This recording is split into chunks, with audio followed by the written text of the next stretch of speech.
Let's talk about cataracts, which are actually very common. 68% of the population over 80 years old have cataracts. So it's a big deal.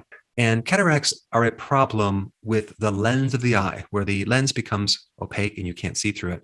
And so before we get into what to do about it or how to prevent it or what to do if you have it, it's very important to understand what is so unique about this lens. It's actually quite fascinating. It's a piece of tissue that is extremely robust. Okay. It has no blood supply, no lymphatic system. It repairs very, very fast. It even has its own unique immune system. It's called immune privileged, which basically makes it less immune responsive, especially to what's going on to the rest of the body. If you have grafting going on or some type of transplant of your lens into your eye, it's very unlikely that you're going to be rejected as compared to getting other organs donated into your body. Your immune system will attack them right away. And so your body really considers this lens very, very important for survival, because if you can't use the lens and you can't see, you don't survive very well. And so the reason why we probably don't have blood vessels is because we can't have blood vessels because they would obstruct our vision. But the lens has a very unique type of protein that is different from the rest of the body, that is just this transparent protein.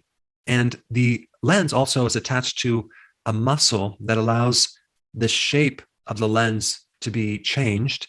So this can affect your ability to see. So it works with the adaptation mechanism to be able to see far and near. The lens of the eye typically has an incredible ability to suppress inflammation.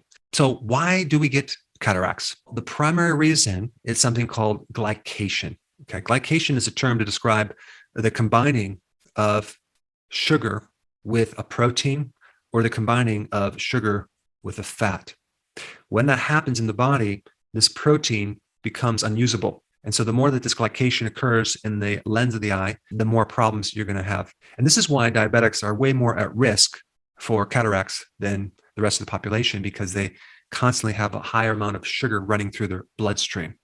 And so that tells you right there what kind of diet you should be on: a low sugar, low carb diet. There are other factors that increase the risk of cataracts. Of course, aging, which you really can't do anything about.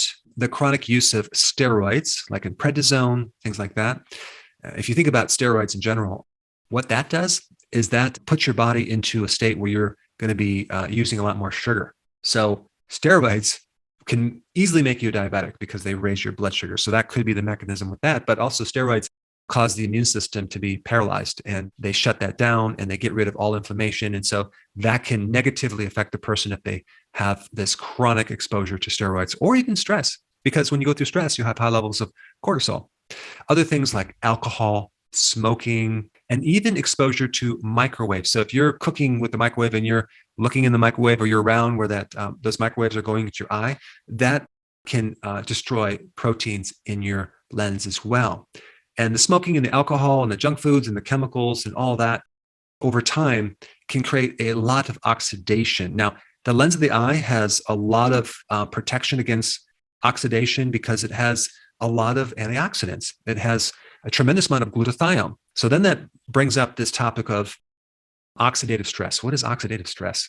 Well, you have this imbalance of too much oxidation or free radical damage, which destroys the molecules of things, and not enough antioxidants. When you have that imbalance, then you get cataracts. And of course, being a diabetic or eating a lot of sugar really puts you in a state of a lot of oxidation. So all that sugar flowing through the blood vessels or into the eye creates a major rusting effect, okay, or an oxidation effect. Based on that information, what can you do? Well, number one, start doing intermittent fasting immediately, okay? That's going to reduce the glycation effect of that lens, okay? Number two, start to build up this glutathione, start to build up the antioxidant networks of the body.